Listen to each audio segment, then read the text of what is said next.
नमस्कार मंडळी, healthy food कट्ट्यावर सगळ्यांचं खूप स्वागत। हिवाळा सुरू झालेला आहे, थंडी मस्त पडतीये आणि आपण सगळीकडे वेगवेगळे डिंकाचे लाडू वगैरे आळीवाचे लाडू असं करतोय। पण आज मी जरा वेगळी रेसिपी करणार आहे आणि ही उपवासासाठी सुद्धा आपल्याला चालणार आहे। याच्या आधी मी एकदा डिंकाची खीर दाखवलेली होती, तर तीच आज आपण डिंकाची खीर किंवा त्याला गोंद की राब असं म्हणतात हिंदी प्रदेशामध्ये, म्हणजे उत्तर प्रदेशमध्ये वगैरे। आणि खूप हेल्दी असते। डिंक एरवी आपल्या खाण्यात येत नाही आणि आपण डिंक फक्त लाडू मध्येच वापरतो, पण अशी खीर जर केली तर ती पण खूप छान लागते। तर आज ही डिंकाची खीर करण्यासाठी मी थोडंसं तूप तापत ठेवलेलं आहे आणि ही डिंकाची पूड मी करून ठेवलेली आहे। डिंक आणला की व्यवस्थित स्वच्छ चाळून घ्यायचा, त्याच्यानंतर उन्हात ठेवायचा। उन्हामध्ये ठेवला की मिक्सरमध्ये छान बारीक पूड होते। तर आता ही याच्यातली 2 चमचे डिंकाची पूड मी याच्यामध्ये घालणार आहे। आता ही डिंकाची पूड आहे म्हणून मी डिंकाची पूड घालते। तुमच्याकडे जर अख्खा डिंक असेल तर तो मिक्सरमध्ये बारीक करून घ्यायचा। मी डिंक चाळून त्याची अशी पूड मला मिळाली आणि ती मी वापरतेय। आणि ह्या तुपामध्ये जर आपण एखादं पीठ, उपासाचं जर कुठलं पीठ भाजलं, म्हणजे राजगिऱ्याचं पीठ वगैरे, तर छान असं पोटभरीचं ड्रिंक तयार होतं। पण आज मी जरा वेगळी पूड घालणार आहे, त्याचा पण मी व्हिडिओ ऑलरेडी अपलोड केलेला आहे, त्याची लिंक मी तुम्हाला देईन। हा डिंक छान तुपामध्ये भाजून घ्यायचा। मी आता अजून तूप घालते, थोडं मला कमी वाटतंय तूप। तर हिवाळा आहे, तूप भरपूर खायचं, म्हणजे मग छान वंगण मिळतं आपल्या हाडांसाठी वगैरे, आणि हाडांचे दुखणे वगैरे आपल्याला होत नाही। डिंकाचा तो गुणधर्मच आहे। डिंक जेव्हा आपल्या आहारामध्ये असतो नियमितपणे, तर तेव्हा संधिवातासारखे वगैरे त्रास होत नाही, हाडं मजबूत राहतात आपली। वाढीच्या वयाच्या मुलांना तर अगदी जरूर द्यायला पाहिजे।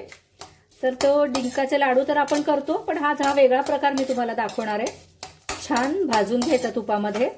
आणि मी जसं आधी सांगितलं तसं एखादं पीठ जर आपण घातलं याच्यामध्ये, आपल्याला जे आवडेल ते, मुगाच्या डाळीचं पीठ असू दे, नाचणी असू दे, किंवा राजगिऱ्याचं पीठ आपल्याला उपवासासाठी करायचं असेल तर राजगिरा किंवा शिंगाड्याचं पीठ घालायचं। एरवी उपास नसेल तर आपण कणिक पण घालू शकतो। छान खमंग अशी खीर होते। व्यवस्थित डिंक छान फुलेपर्यंत परतून घ्यायचा। डिंक असा छान फुलून आला पाहिजे। अजिबात गॅस मोठा नाही करायचा, नाहीतर करपट वास येतो, कारण साजूक तुपात आपण डिंक तळतो तर ते तूप लगेच जळतं आणि मग त्याला वास लागतो। असा छान डिंक फुलून आला की याच्यामध्ये घालणार आहे आपण आता दूध।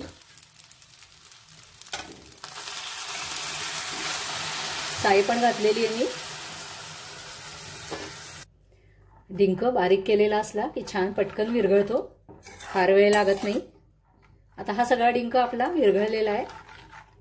याच्यामध्ये मी आता साखर घालणार आहे। तुम्हाला जर गूळ घालायचा असेल तर तुम्ही पाणी घालू शकता याच्यामध्ये, म्हणजे मग फुटणार नाही। तर आता आधी साखर घालते आणि मग बाकीचं साहित्य घालूया।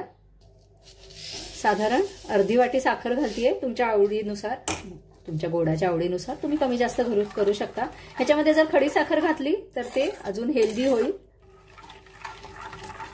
साखर विरघळेपर्यंत व्यवस्थित ढवळत राहायचं। आता ह्याच्यामध्ये मी ही अशी छान पूड करून ठेवलेली आहे। ह्याच्यामध्ये मखाणे आणि सगळे ड्रायफ्रुट्स आहेत। फक्त 2 चमचे मी घालणार आहे याच्यामध्ये, त्याच्यामुळे खिरीला छान दाट अशी कन्सिस्टन्सी येईल। तुम्हाला किती दाट खीर हवी आहे त्याप्रमाणे दुधाचं प्रमाण तुम्ही कमी जास्त करू शकता। तर अशी ही कमी वेळात होणारी झटपट आपली डिंकाची खीर तयार झालेली आहे। खूप हेल्दी असते आणि हिवाळ्यामध्ये तर तुम्ही नक्की करून बघा। शिवाय ही उपासाला पण चालणार आहे, त्याच्यामुळे कुठल्याही उपासाला आपण जर ही सकाळी खीर केली तर आपलं अक्षरशः नाश्त्या एवढं आपलं पोट भरतं। आणि मी आधी म्हणलं तसं एखादं पीठ जर याच्यामध्ये घातलं ना तर छान पोटभरीची खीर होते। ही सुद्धा छान आहे बघा, अशी छान दाट खीर झालेली आहे। आणि ह्याच्या सगळे ड्रायफ्रुट्सची मी पावडर घातलेली असल्यामुळे मी फक्त गार्निशिंगसाठी नंतर थोडेसे पिस्ते घालणार आहे। बाकी मला आता याच्यामध्ये काही घालायची गरज वाटत नाहीये। तुम्हाला हवं असेल तर तुम्ही जायफळ वेलदोडा घालू शकता किंवा केशर घालू शकता। मी आता थोडीशी वेलदोड्याची पूड घालते। ड्रायफ्रुट्समध्ये मखाणे पण घातलेले असल्यामुळे मस्त कन्सिस्टन्सी आली अगदी खिरीला। तर मंडळी, हा जर व्हिडिओ तुम्हाला वेगळा वाटला, छान हेल्दी वाटला, आवडला तर लाईक करायला विसरू नका, शेअर करा, सबस्क्राईब करा। धन्यवाद।